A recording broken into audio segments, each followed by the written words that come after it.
If you had understood all the stuff that had gone before, the kinds of explanations of transcendental argumentation and the place of that kind of argumentation or program in the history of epistemology and that sort of thing, if you knew all those qualifications and characteristics that make it unique when it comes to presuppositional argumentation that we talked about this morning, and I dare say you could have read the following 9 or 10 pages in Van Til's writings, and that would have been enough right there. I mean, in a sense, if you want to boil Van Til down just to the bare bones of the apologetic argument, the structure itself, here it is. The Survey of Christian Epistemology, I begin on page 201. In this respect, the process of knowledge is a growth into the truth. For this reason, we have spoken of the Christian theistic method as the method of implication into the truth of God. It is reasoning in a spiral fashion rather than in a linear fashion.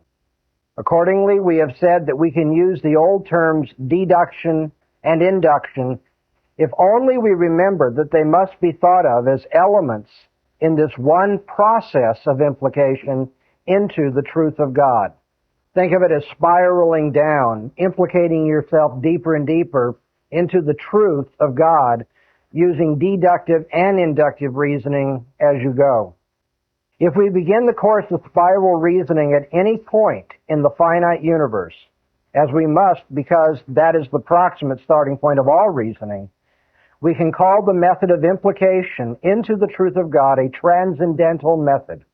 That is, we must seek to determine what presuppositions are necessary to any object of knowledge in order that it may be intelligible to us. That sentence is a crucial one. You want to get that.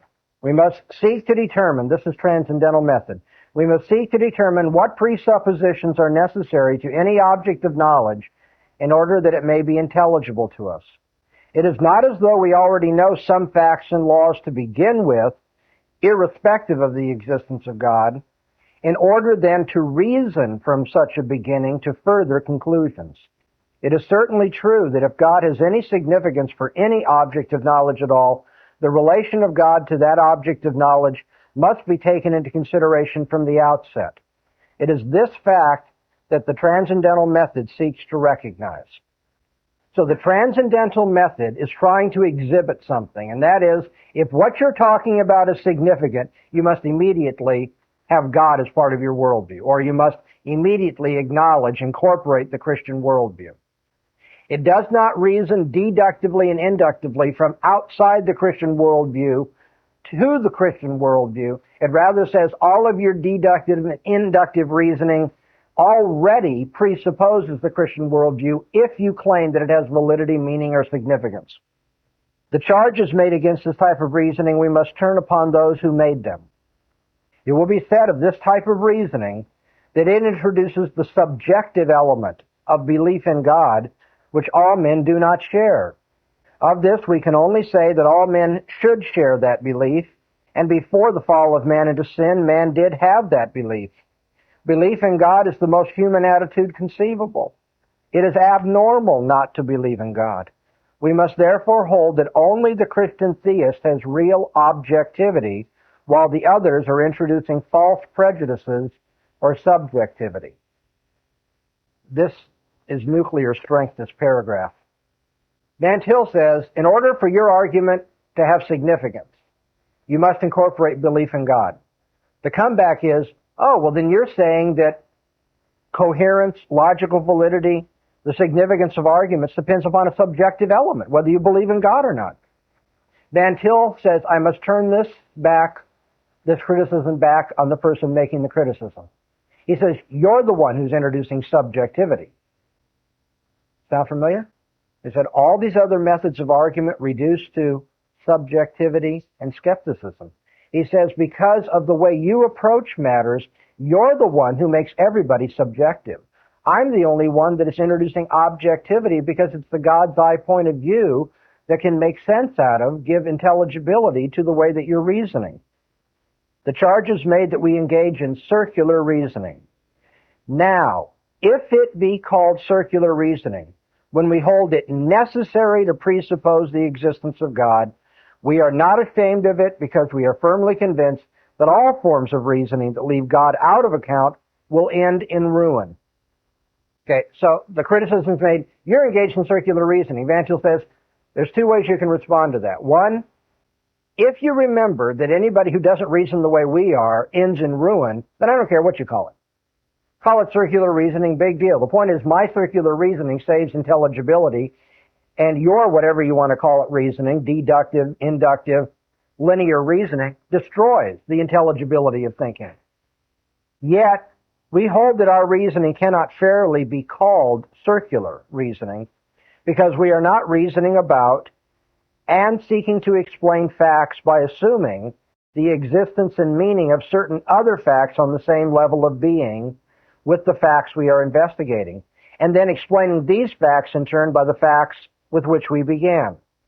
We are presupposing God, not merely another fact of the universe. Let me paraphrase.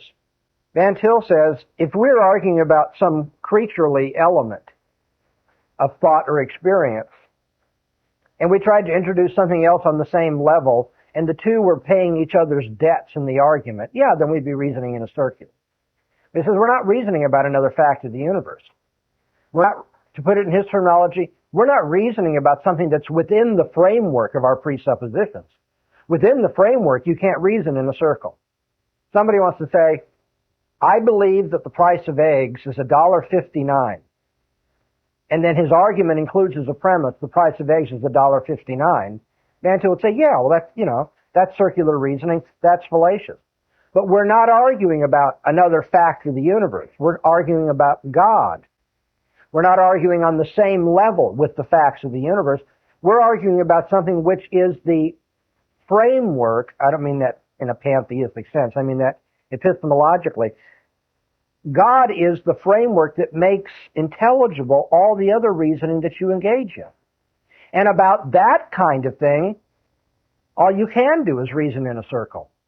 Randy earlier brought up the illustration. I remind you again, when people argue about logic, they've got to assume logic while they argue about it. So, circular reasoning, no. Spiral reasoning, because we are assuming something on a different level. Now we'll call this the transcendental level. Different level from that which we deal with when we talk about the facts of history or, science or anything else that human beings reason about. God has a special status. God is the transcendental. God's not just one more object among many. Now, I assure you that when in secular universities, professors, philosophy professors, talk about proving God's existence, they always take for granted. They don't flag it. They don't let you know they're doing this. They may not even think about how they're doing it because they take it for granted. They always assume that proving God is like proving any other fact of the universe. You've got to use the same kind of logic, the same kind of empirical premises, and so forth. And then we hope that we can get a generalization. If you're religious, you hope that you can get a generalization big enough or extensive enough to finally get to the supernatural. Of course, you never can. Yes, that's right. Refuses to begin with the creator-creature distinction. God is not like another fact of the universe. Somebody says, oh, well, how so? God exists, we exist, so he's just like anything else that exists. We say, no, God exists in such a way that nothing else could exist without him. That gives him it's not just a special prerogative. It's like, well, we give special favors to God like we do to our grandfather. We don't make our grandfather carry his weight when we're bringing groceries in from the store because we know that he's old and decrepit or something. We're not saying we want to grant God special favors. We're saying God has special prerogatives. Everything depends upon God, and therefore we don't reason about God in the same way that we reason about the other facts of the universe. Now, go to page 204. Let me back up and get a running start into what I wanted to read from page 203. At the very bottom of the page, if God is to be thought of at all as necessary for man's interpretation of the facts or objects of knowledge, he must be thought of as being determinative of the objects of knowledge. In other words, he must then be thought of as the only ultimate interpreter, and man must be thought of as a finite reinterpreter. If God and his existence is significant for the objects of knowledge, it must be because he's determined the objects of knowledge. If he determines the objects of knowledge, then he's the ultimate interpreter, and we're thinking his thoughts after him when we know things. We're reinterpreting. Since then, the absolute self-consciousness of God is the final interpreter of all facts, man's knowledge is analogical of God's knowledge. Since all the finite facts exist by virtue of the interpretation of God, man's interpretation of the finite facts is ultimately dependent upon God's interpretation of the facts. Man cannot, except to his own hurt, look at the facts without looking at God's interpretation of the facts. Man's knowledge of the facts is then a reinterpretation of God's interpretation. It is this that is meant by saying that man's knowledge is analogical of God's knowledge.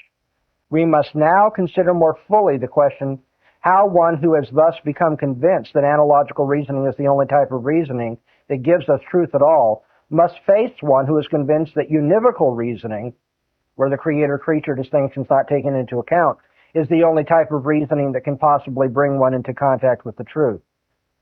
I'm going to jump down now to the last sentence in the middle paragraph. We can start with any fact at all and challenge our friends the enemy to give us an intelligible interpretation of it. Start with any fact and say, just give me an interpretation that's intelligible, that gives me a broader context and then a context beyond that one where everything fits. So it's all coherent, so it makes sense. Now what happens, you see, is that when you push out far enough, the unbeliever says, well, everything that happens is random. You say, oh, it is? Well, then if it's random, then you couldn't be very sure about these mechanical principles of fixing carburetors that you were using when you talked about this car. Because in a random universe, there are no mechanical principles you can count on. But you don't get there immediately. You've got to say, give me an interpretation. Now, make that intelligible. Put that into a broader context. Since the non-theist is so heartily convinced that univocal reasoning is the only possible kind of reasoning, we must ask him to reason univocally for us in order that we may see the consequences. Underline that. See the consequences. Van Til is going to argue, for argument's sake, assume what you're saying is true. What are the consequences of it? And if those consequences are absurdity or the impossibility of the very thing you started with, then you've refuted yourself. Oh, univocal. Okay. Univocal means to speak with one voice or to have everything have the same basic kind of meaning. Univocal definition of terms. No, univocal, Van Til is using it kind of in a metaphorical way to indicate that God and man, when we talk about God reasoning and man reasoning, we're speaking univocally. They reason the same way. They're on the same level. There's no difference between them as they approach the facts and try to figure out the universe. You said a while ago that to ignore creator-creature distinction. That's right. God and man on the same level, so there's no creator-creature distinction. Analogical reasoning says God first interprets things, so my thinking is not original, and it's not thinking that God does. I'm not God. I have to think his thoughts after him. So that's analogical. The unbeliever, wanting to have autonomy, says, no, God and man approach everything in the same way. God may be bigger, he may be stronger, but in terms of epistemology, God knows in the same way that man knows. He approaches information and tries to interpret it. So we invite the autonomous man to reason, to interpret something, and then try to show him the consequences of it. In other words, we believe it to be in harmony with and a part of the process of reasoning analogically with the non-theist, that we ask him to show us first what he can do. We may, to be sure, offer to him at once a positive statement of our position, but this he will at once reject as quite out of the question. So we may ask him to give us something better. I love it when Van Til starts playing, like he's just very simple and coy. He goes, well, here's my position, here's how I understand the facts and everything. And the other says, oh, we can't accept that. And he goes, oh, okay. Well, then give me something better, please. The reason he gives for rejecting our position is, in the last analysis, that it involves self-contradiction. We see again, as an illustration of this charge, the rejection of the theistic conception of God, conception that God is absolute, and that he has nevertheless created this world for his glory. This, the non-theist says, is self-contradictory. And it no doubt is, from a non-theistic point of view. how can God be all glorious and then create the world to bring him glory? He already has all the glory, so how can he create the world to do that? But the final question is not whether a statement appears to be contradictory. The final question, everybody ready for the bell to ring? The final question is in which framework or on which view of reality, the Christian or the non-Christian, the law of contradiction can have application to any fact. Here we're arguing about logic, the law of non-contradiction. Van Til says in the end, it's not important what appears contradictory to you or to me. Ultimately, the question is, within what framework can logic have any meaning at all? The non-Christian rejects the Christian view out of hand as being contradictory. Then when he is asked to furnish a foundation for the law of contradiction, he can offer nothing but the idea of contingency. Those of you who've heard my argument with Gordon Stein, see where I got my stuff, right? When Stein now has to give a foundation for logic, all he has left is contingency, because that's his worldview. But guess what? If it's a contingent universe, there are no necessary laws of thinking. What we shall have to do then is try to reduce our opponent's position to an absurdity. Nothing less will do. Without God, man is completely lost in every respect, epistemologically as well as morally and religiously. Van Til's, this is something that really grabbed hold of me a number of years ago, is I realized Van Til, when he talks about salvation, he's not just talking about going to heaven. He's saying you can't save morality, life in this world. You can't save your thinking, the intelligibility of your thinking, if you're not a Christian. But exactly what do we mean by reducing our opponent's position to an absurdity? He thinks he has already reduced our position to an absurdity by the simple expedient just spoken of. But we must point out to him that upon a theistic basis, our position is not reduced to an absurdity by indicating the logical difficulties involved in the conception of creation. Upon the theistic basis, it must be contended that the human categories are but analogical of God's categories, so that it is to be expected the human thought will not be able to comprehend how God shall be absolute and at the same time create the universe for his glory. If taken on the same level of existence, it is no doubt a self-contradiction to say that a thing is full and at the same time is being filled. But it is exactly this point that is in question, whether God is to be thought of as on the same level with man. What the anti-theist should have done is to show that even upon a theistic basis, our conception of creation involves self-contradiction. Van Til says, if you want to do damage to my position, come stand within my worldview and show that it's incoherent. I welcome you. And that would be a worthwhile intellectual, project for an unbeliever.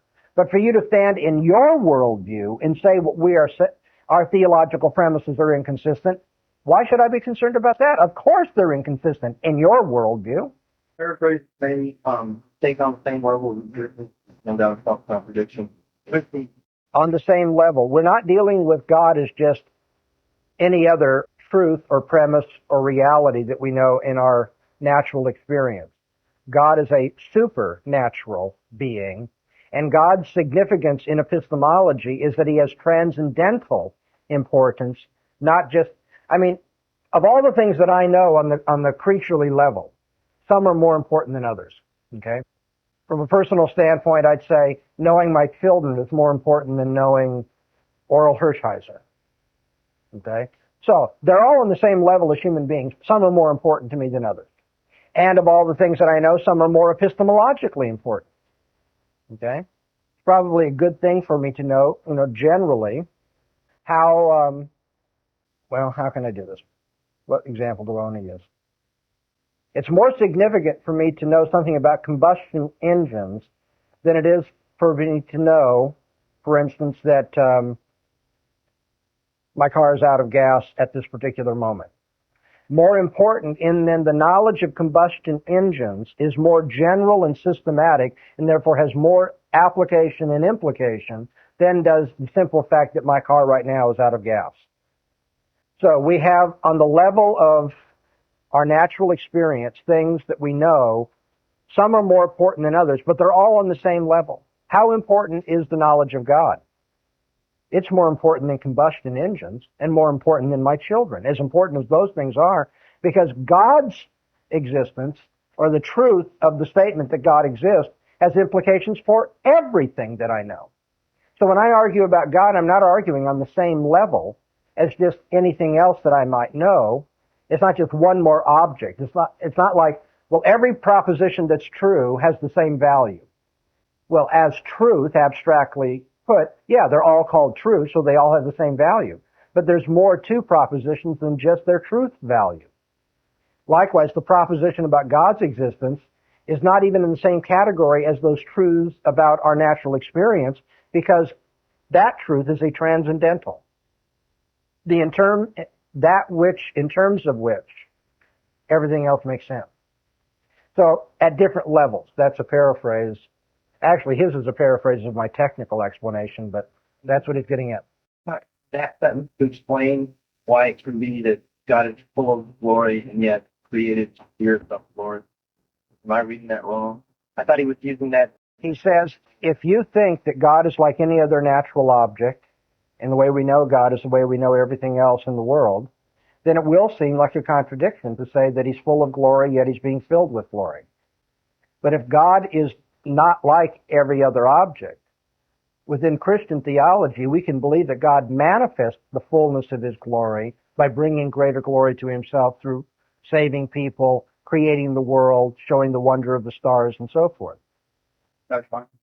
Yes, sir? It's fair to say that an example of contingency would be in your debate with Stein, where he denied the immaterial realm while holding the laws of logic. Then when you asked him what the laws of logic were, he ended up saying that they were abstract or immaterial. Yeah, well, he wanted them... Predicting himself. Stein was so bad in that debate that he didn't even stick to one position when he was arguing with me. And so that's always, the danger is you get somebody who's slippery and he doesn't even know that he's slipping back and forth. At one point, Stein said that the laws of logic are conventional.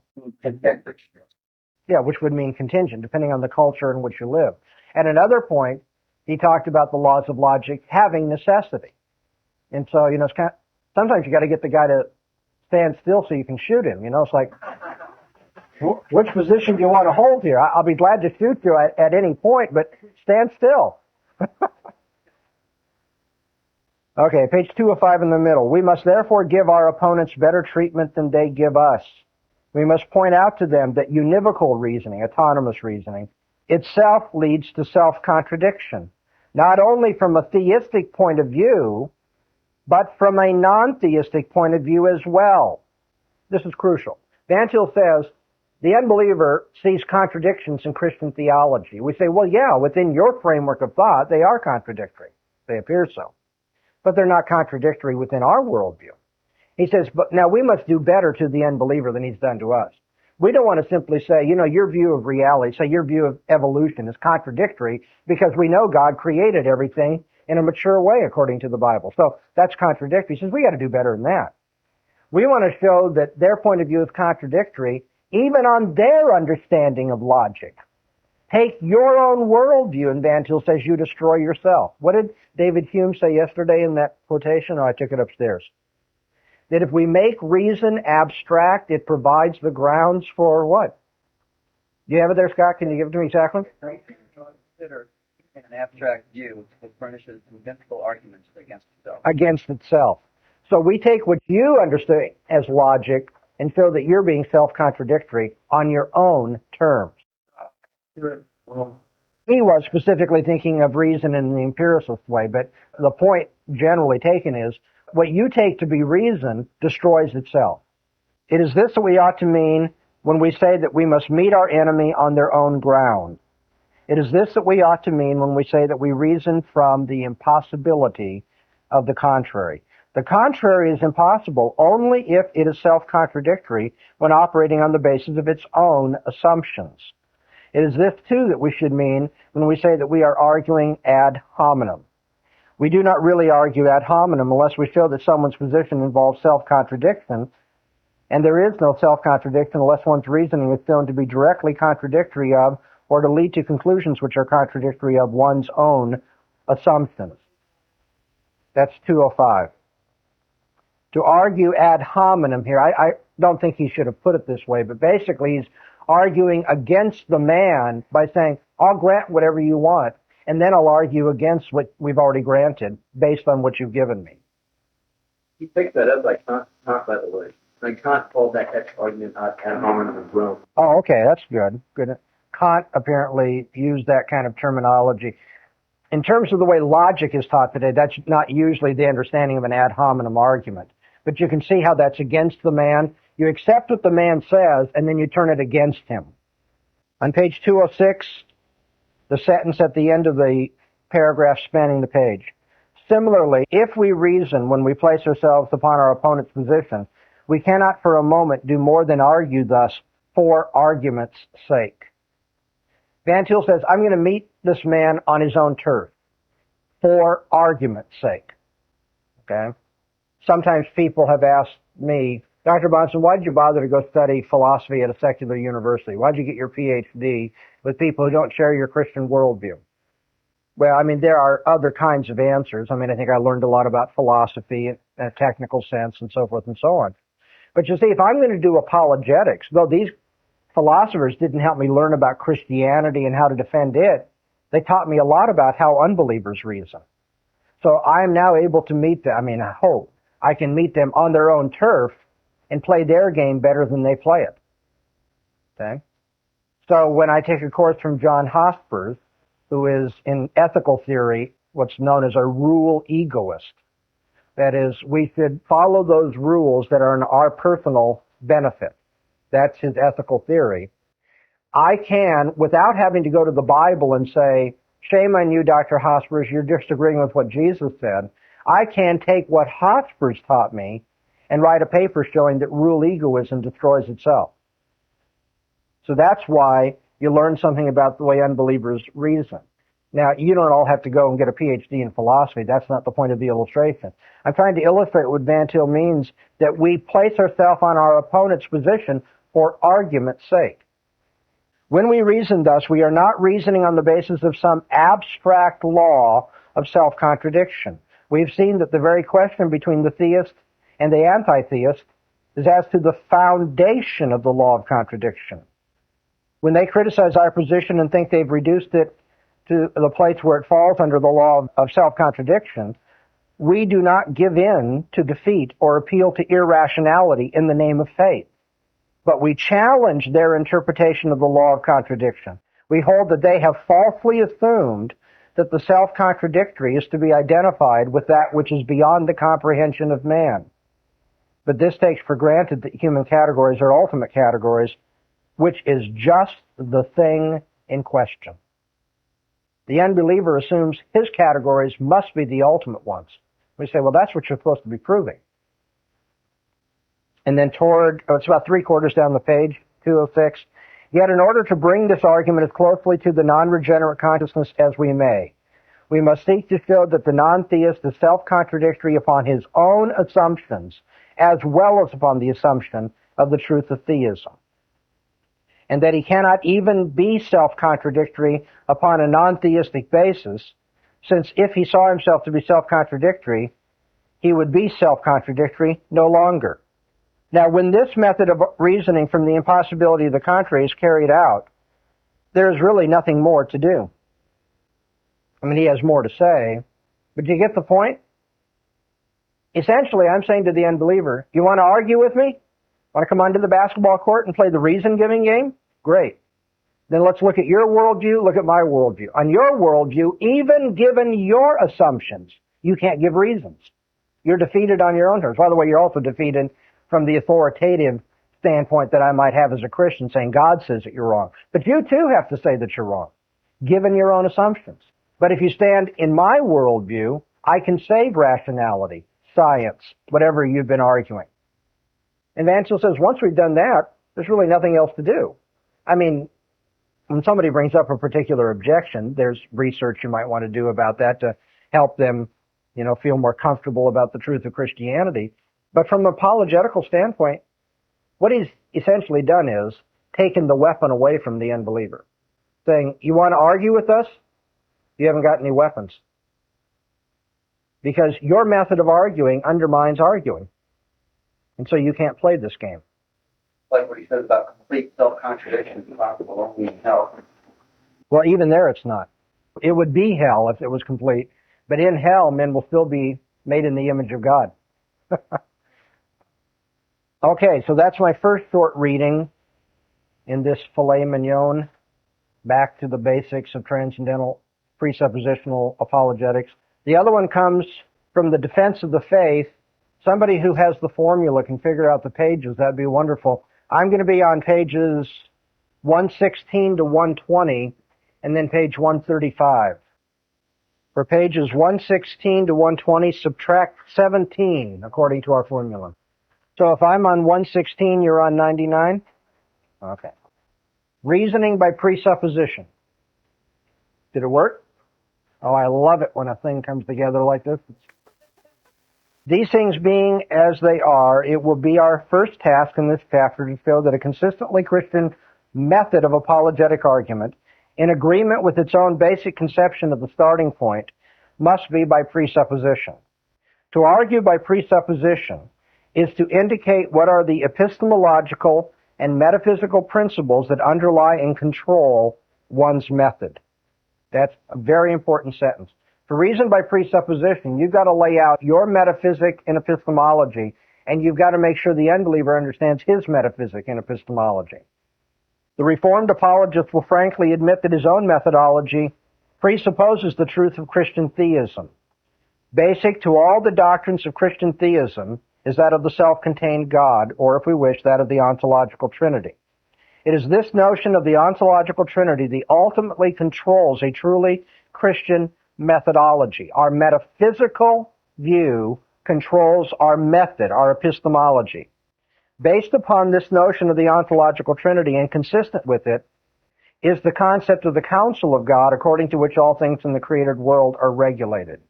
So we begin with God, the triune, God who is self-sufficient, God the creator, God the sovereign controller of all things.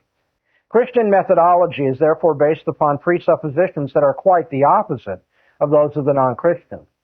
It is claimed to be of the very essence of any non-Christian form of methodology that it cannot be determined in advance to what conclusions it must lead. It's neutral. We just go out there and let the facts speak for themselves, right? To assert, as the Christian apologist is bound to do, if he is not to deny the very thing he is seeking to establish, that the conclusion of a true method is the truth of Christian theism, is from the point of view of the non-Christian the clearest evidence of authoritarianism.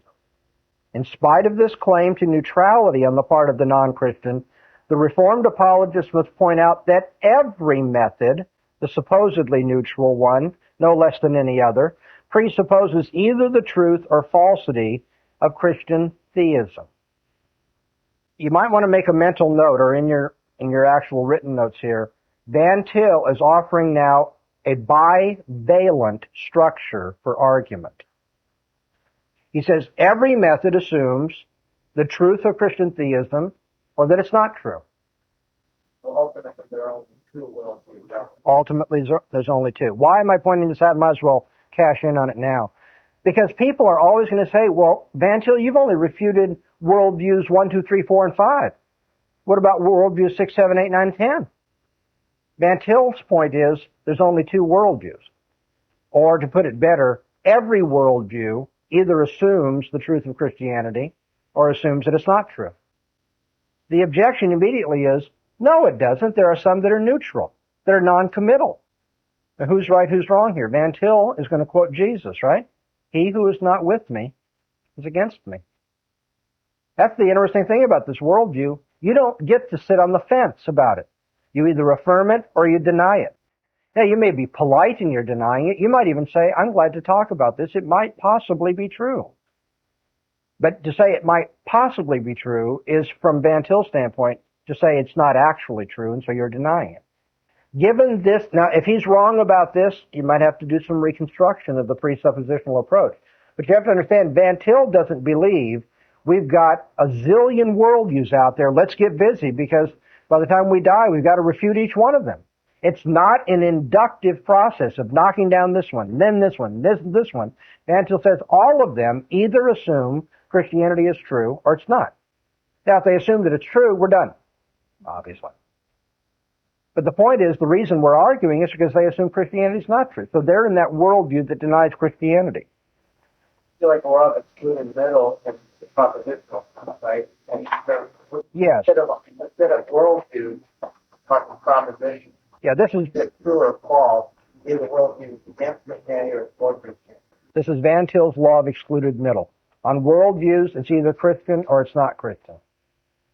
Somebody says, yeah, but look at all the differences between existentialist and rationalist, and nihilist, and on and on and on. All these different worldviews that are out there. Van Til says, they're all brothers under the skin. For our purposes, they really all have the same worldview, and then they argue over details. Now, that makes sense. By analogy, there are a lot of Christians, right? We're all brothers under the skin, spiritually speaking, but then we differ on details. Some of us believe in infant baptism, some of us don't. And that isn't to say it's relative and the Bible's not clear on it, but we're all Christians in terms of our worldview.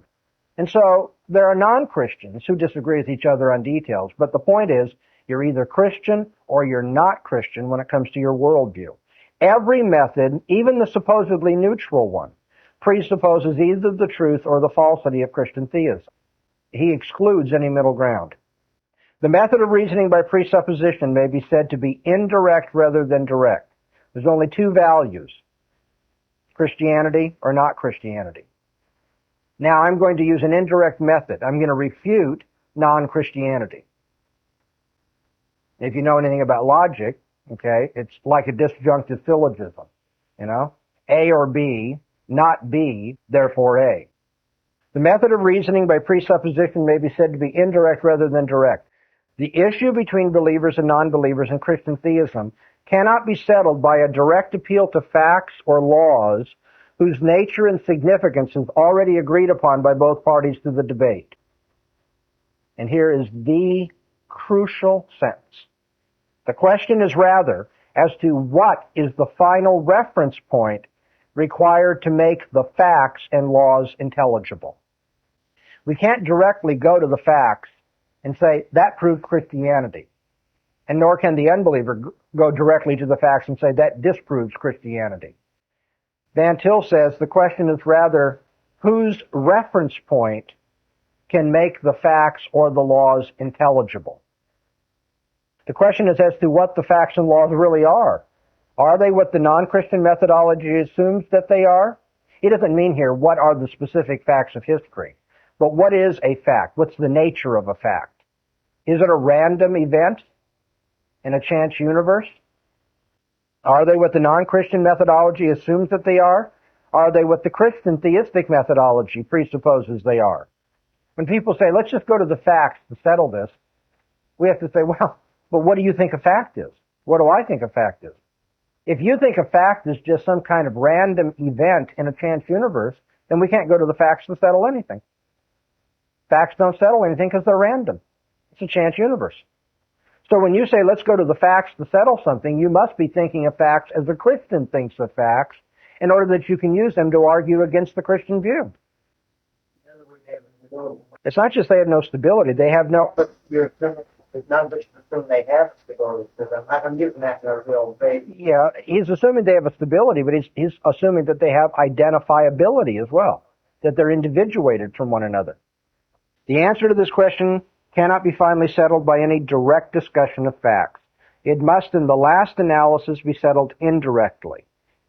The Christian apologist must place himself upon the position of his opponent, assuming the correctness of his method merely for argument's sake, in order to show him that on such a position the facts are not facts and the laws are not laws. Okay, so I say, okay, you got your worldview. Let me reason with you in terms of your worldview. I'm going to stand within your framework of thought. And guess what? Within that framework of thought, there are no laws, there are no facts. Why are there no laws? Just so we don't run over this too quickly. Well, in a chance universe, there can't be any necessity to anything. In a chance universe, things can change. So there's no invariance. In a chance universe, there couldn't be anything necessary and invariant, so there couldn't be anything law-like. How come there are no facts? In a chance universe, you can't individuate one thing from another. Everything's sound and fury signifying nothing. Everything's random, everything's the same, and everything is different. Everything's so different that you never can say there's a similarity between two things. You couldn't even identify that as a barn over there because that assumes there's some continuing idea of barrenness. But in a chance universe, there's just experience, experience, experience, experience, and you can't give any kind of unity to it. So there are no facts and there are no laws. In reality, talking about in a chance universe, really you wouldn't even be experiencing experience because there's nothing to experience. In a chance universe, when I say there's experience, experience, experience, what have I done? Minimally, I've said there's 1, 2, 3 things. You're using something to say that. That's right. I've individuated them. In a chance universe, for all I know, there's not 3 experiences. There's just 1 experience. And it has what we call 3 as components. But you can't call them components because that assumes there's an order in terms of which you can see a structure. When you get hold of this, excuse me just a second, but when you get hold of this argument, you see how powerful it is? Van Til is able to destroy, out of kindness, we don't act mean or harsh to people, but we can utterly destroy the unbeliever. Take his worldview and just say, on your worldview, you couldn't argue at all. Over and over again, this paragraph right here in the middle of 100, the reference point, without that, you can't make intelligible any fact. We'll start over, he's famous for saying, without the finite reference point, or the infinite reference point, all the finite points are absurd. They don't have it. So he's recognizing that and then making the wrong conclusion about that. So he's trying to be consistent with that. Oh, yes. Yeah, Sartre's good that way. He admits all these other schools of philosophy are a bunch of lawyers, basically. They're just, they're paid to try to come up with answers. They're trying to defend a guilty client, and no one's going to be able to. Everything's absurd, Sartre says. That's my beginning point. Everything's absurd. Now, what are we going to do since everything's absurd? And I don't believe Sartre can live fully consistently because in the end, to give you one example, Sartre says, in an absurd universe, no one has authority over you. So no one can tell you how to live your life. You be authentic. You be free. So Sartre says, I order you to take no orders from anybody. Okay, continuing the reading, we must also ask the non-Christian to place himself upon the Christian position for argument's sake, in order that he may be shown that only upon such a basis do facts and laws appear intelligible. Say, now if you stand within the framework of Christian presuppositions, not only do you see that facts and laws are intelligible, but within this framework, it's the only one where they could be intelligible. This, too, is anticipating an argument that many people bring up. They'll say, well, you presuppositionalists have shown a sufficient condition for intelligibility, but you haven't shown that it's necessary. Van Til answers it here. He says, well, within our framework, it's necessary.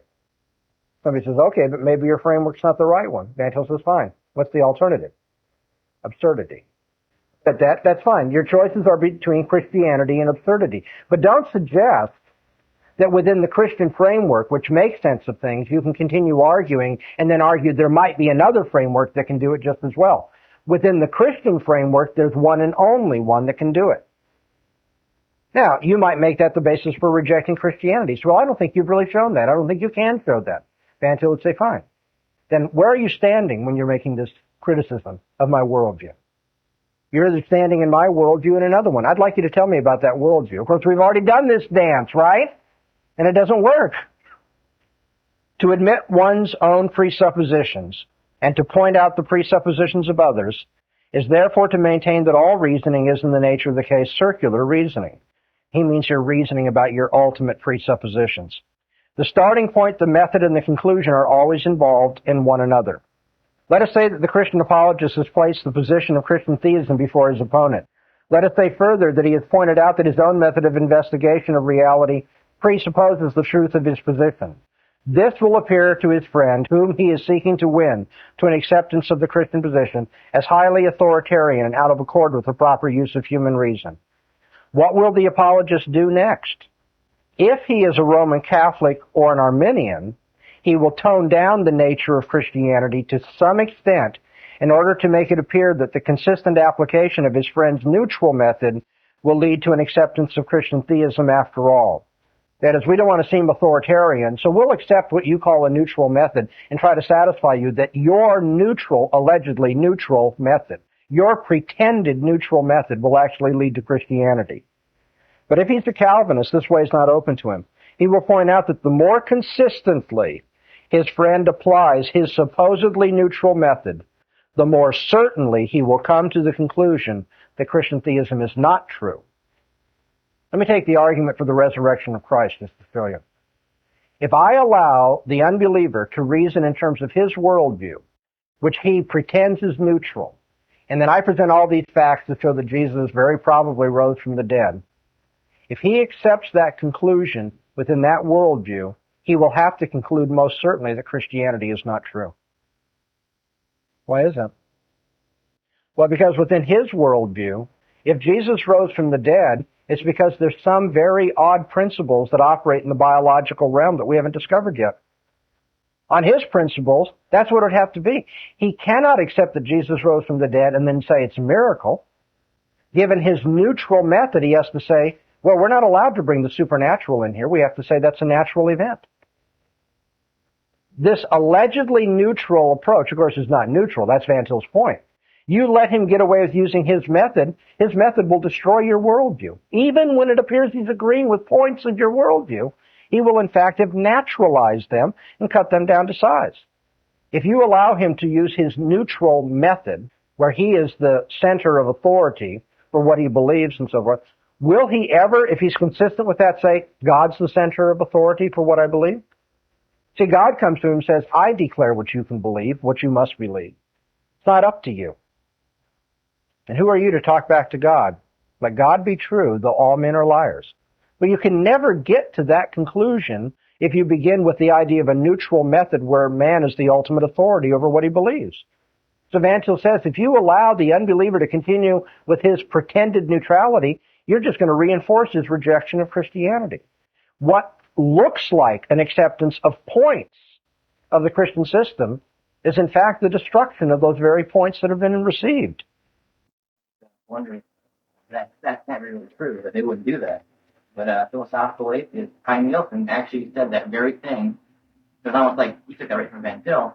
J.P. Morgan presented him with the classic historical arguments for resurrection, and he said, I grant it's all true. What's that prove? It doesn't prove anything. It just simply proves that something bizarre happened. We don't know the answer yet. I couldn't believe he said it, but he simply turned the whole argument right back on Moreland, and I don't think that Moreland had a good response to that. Yeah. UCLA professor of physics saying the same thing. Well, yeah, I've been told that, and I don't know his name, and I can't give you the context, and so I feel a little uneasy now using that illustration. When someone said, what are the details? I said, well, I've been told that this guy, this physics professor, once said in class, he said, well, sure, you can say that historically Jesus rose from the dead. Now we're looking for an explanation of it. So why it's immoral to use a strictly evidential approach? I think it's immoral to encourage people to sin. I think the evidential approach, in its neutralist understanding, encourages people to try to be the ultimate authority. I believe that's sinful, and so indirectly I have to say that that is, in fact, an immoral approach. It's not immoral in the same way that the guy who goes to a prostitute says, I'm just going to now live licentiously. But it's immoral in that it's encouraging people to live contrary to faith in God by saying, first assume faith in yourself so that you might come to faith in God. Yes, if you just love yourself enough, you'll have to end up loving God. If you just respect yourself enough, you'll have to end up respecting God.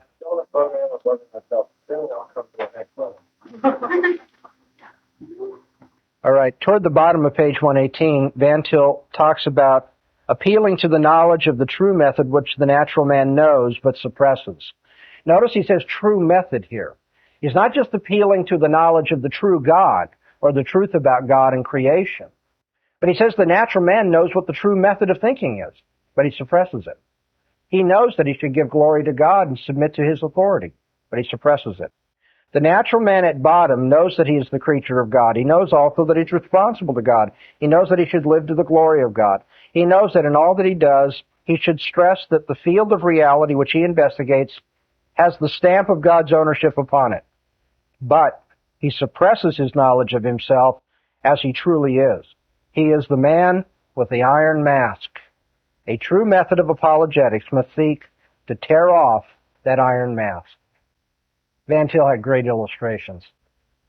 Here's this guy who's got this iron mask, My job as an apologist is not to flatter the mask and say, I think I can show in terms of the principles of your iron mask that there's really a face behind that iron mask.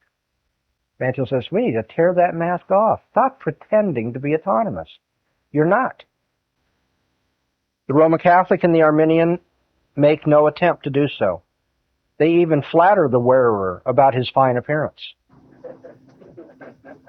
Van Til's being very kind here. This is a very strong indictment. Because natural theology, the Roman Catholic approach, and even Arminian evidential apologetics, they'll flatter say, you're really doing very well when it comes to natural reasoning. You're very good as a historian. You're very good as a scientist. Van Til would say, you couldn't do anything that you're doing if you didn't already depend upon the God that you use your science and history to argue against. Anyway, they flatter his fine appearance. In the introductions of their books on apologetics, Arminian as well as Roman Catholic apologists frequently seek to set their opponents at ease by assuring them that their method in its field is all that any Christian could desire. Don't get nervous. All I want you to do is apply the same method that you apply in that field that you're familiar with. If you're a biologist or an astronomer, a physicist, psychologist, whatever.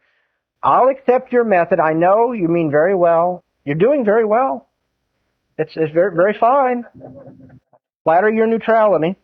In contradistinction from this, the Reformed apologists will point out again and again that the only method that will lead to the truth in any field is that method which recognizes the fact that man is a creature of God, that he must therefore seek to think God's thoughts after him. It is not as though the Reformed apologist should not interest himself in the nature of the non-Christian's method. On the contrary, he should make a critical analysis of it. He should, as it were, join his friend in the use of it. But he should do so self-consciously with the purpose of showing that its most consistent application not merely leads away from Christian theism, but in leading away from Christian theism leads to the destruction of reason and science as well. That's one of the most important sentences in all of Van Til's writings, at least it was in my learning of the system. Then the coin drops and you say, oh yeah. What I want to show him is that if you're consistent, you can't possibly be a Christian. But if you're consistent, you can't use logic and science either. In leading away from Christianity, you lead away from the intelligibility of everything. An illustration may indicate more clearly what is meant. Suppose we think of a man made of water in an infinitely extended and bottomless ocean of water. Desiring to get out of the water, he makes a ladder of water. He sets his ladder up upon the water and against the water, and then attempts to climb out of the water. So hopeless and senseless a picture must be drawn of the natural man's methodology, based as it is upon the assumption that time or chance is ultimate. One of the easiest illustrations, at least for me, of this man of water is, C.S. Lewis uses this as well. If the unbeliever is right that all we have is matter in motion, so that physics explains everything, then the real question is, I'm nothing more than just matter in motion, just like the rock is matter in motion. How then do I ever, as matter in motion, get to the point where I think of myself as matter in motion? Rocks don't think of themselves. How can self-consciousness be explained as matter in motion? That's devastating. Van Til says, on the unbeliever's position, everything's the same. Everything's water. Everything's chance. Everything has these material characteristics. Well, but then how do you take water and make a ladder that you can put against the water so that the man who is made out of the same stuff, water, can climb on the ladder of water out of the water? How do you rise above matter in motion to now be an intellect who can talk about matter in motion? Because you're nothing but matter in motion. The non-Christian position destroys itself. On his assumption, his own rationality is a product of chance. On his assumption, even the laws of logic which he employs are products of chance.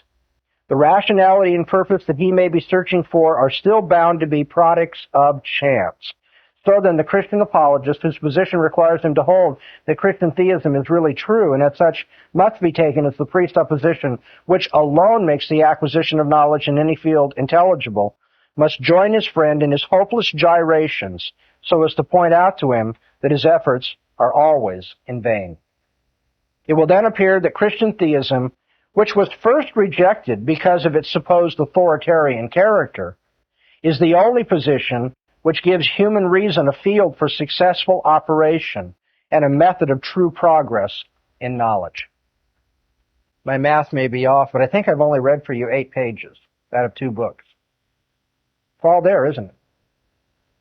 I think this is brilliant. It can be improved on. The expression of it might be cleaned up. But you know what? While I'm improving on Van Til's Christian presuppositionalism, I'm still being a Christian presuppositionalist, aren't I? Okay, what questions would you like to ask before I begin to go over the objections that people have raised against Van Til's apologetic? Mark. Did you say you were going to show a way that a file or someone bring us to could apply it? That's what I'm going to end with today, if all goes well. The last objection is going to be, well, this is all too complicated, it's too philosophical, and I'm going to try to... Now, don't be like that. That wasn't directed at anybody in our class. Lots of people read Van Til and they have trouble understanding him because he doesn't write all that well.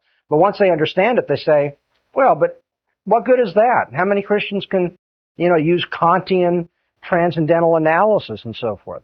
And so what I want to point out is that the same program is executable at a lower level, even by children. And hopefully that's where we'll end up. Okay, other questions about this summary of the the presuppositional use of transcendental analysis? The analogy you used before, where the unbeliever trying to disprove the existence of error is all the while reading it. Yeah. And it turns out I took that from Van Til. I actually had forgotten that I'd read that, but I've run across it in writing this book on him again. A man may argue and sound very intelligent against the existence of error. The strange thing is, all the while he argues against the existence of error, he's breathing while he's doing his talking and arguing. And that picture, I think, is a good picture of the unbeliever and all of what he's doing. He's arguing against the Christian worldview, to be sure. And he may sound very brilliant at points. He may be very clever at points. And yet, in order to argue at all, he has to be assuming the Christian worldview to argue against it. As Paul said, in him we live and move and have our being. What about the question that was asked the last 2 days about how extensive Christian worldview? I mean, you have to, the way Rich worded it, you have to be a post-millennialist to present a proper worldview to use the transcendental argument. Okay, in order to use the transcendental argument most effectively, you must believe in infant baptism. Why is that? Well, as I approach it, because I think the Bible teaches infant baptism, right? So, if the truer we are to the source, to the foundation from which everything else makes sense, then the better will be our defense of the faith. So, I want to say, when somebody says, well, do you have to believe in infant baptism to be a good presuppositionalist? I have to say, well, to be the best presuppositionalist you do, because I believe that's what the Bible teaches. But then I would also say, no, you don't. Because the illustration I used the other day is, in football, the guy who scores the touchdown is separate from the other players, isn't he? Not everybody carries the ball, into the end zone. But if we think that there aren't secondary players that he needs for the whole team to operate, then we don't understand how football is played. So the elements of the Christian worldview that are going to be the frontline ball carriers in most arguments are going to be things having to do with the ontological Trinity, God's foreordination, Christ being the incarnation of God, his death on the cross being for the redemption of men, the need of the Holy Spirit's regeneration for thinking, these sorts of elements. But then when I just said regeneration, there are different evangelical doctrines of regeneration. And so the better use of an appeal to regeneration would be one that sees it in its purest biblical light. And the same would be true in terms of covenant, what we do in response to God's covenant. Do we raise our children acknowledging that all things belong to God? so forth and so on. Now, I don't want to make you Baptists feel uncomfortable, but presuppositionalism presses also for a covenant consciousness that demands that everything that we do recognize the authority of God, and that means the way we raised our children. And we recognize the antithesis between those who are God's people and those who are not God's people. So our children are distinguished from the world and are raised to think all their thoughts after God. That isn't because we control their hearts. They may grow up to be rebellious. Sadly, I have a child that has not lived, faithfully and has been excommunicated. That breaks my heart. But I still raise my child as one who is to understand that she belongs to God. She is to think his thoughts after him and so forth. And that's why she was set apart by God in baptism. We see that infant baptism ties in then with covenant consciousness, which ties in with the sovereignty of God and ties in with this Christian worldview that's defended, in that way. Please don't feel bad if you don't agree with infant baptism. I'm just trying to illustrate that though I don't argue infant baptism with the unbeliever, back there a ways, that's still part of my team. I didn't score this touchdown without that, implicitly being part of the system. Now, we may all get together on the team and say, now, do we want this person to be the guard or not? And we may think we can improve on our effort. We've scored a lot of touchdowns as a football team, but maybe we ought to get rid of infant baptism and put this other one into place. But we're still, as a football team, deciding how we operate as a football team. So it's kind of like a broad focus and a narrow focus, as I see it. The narrow focus is what does the work in apologetics, but it always assumes that broader focus, and that broader focus can be refined and can be made more precise. In this, didn't Dr. Van Til use an analogy of the military, the big guns, apologists being the errand boy between systematic theology and other fields of study? Yeah. The point is, and two, that we're defending the whole system we call Christianity. Again, not the blockhouse method, not just these 10 things, but it's the whole package that makes up our worldview. Right. Totally comprehensive. Right. Now, is it destructive for us to admit to the unbeliever that because we are finite creatures of God, we admit that even as Christians, we are growing in our precision of understanding of what God has told us? In one sense, that's advantageous. Not because we have a cop-out later if there's something wrong in what we said. It's advantageous because we want to tell the unbeliever the only transcendental, the only final authority is God. And therefore, the fact that we don't have this infallibility of interpretation and we have to work on refining the details is just an indication that it's not our authority that we're standing on, but on God's. But we couldn't even refine our Christian theology if we didn't already know transcendentally that it was true. Van Til's image, and again, we use metaphors, how valuable is that? You decide. But I like this. I think it gets the point across. Van Til says, if you're trying to go across a swollen river where the bridge is under 8 inches of water, you got to get your car to the other side. Granted, as you go across that bridge, you're being real careful, aren't you? Because you can't see the surface of the bridge. There's 8 inches of water there. So you get to the other side. Well, take the situation, somebody says, well, since you can't see the surface of the bridge, you don't know exactly what the bridge looks like and where it is. You might as well ford the river anywhere. Well, that doesn't make any sense, does it? Van Til says, granted, we don't see all the details. We're still working on textual criticism and things of that nature. But it makes all the difference in the world epistemologically that there's a bridge under us when we try to cross, than that we are the man of water made of water with a ladder of water. Okay? You don't try to cross that river without a bridge. So we've got a bridge, but we are finite and imperfect, and we're still working on seeing it more perfectly. And yet it is consistent in our worldview and the God's revelation. It is not inconsistent in the Christian worldview that we are working on our theology progressively. That's right. That doesn't contradict. In fact, it fits into what we know about the nature of man. When will we know even as we are known, after all? Not in this life. Not until later. Okay, 5-minute break.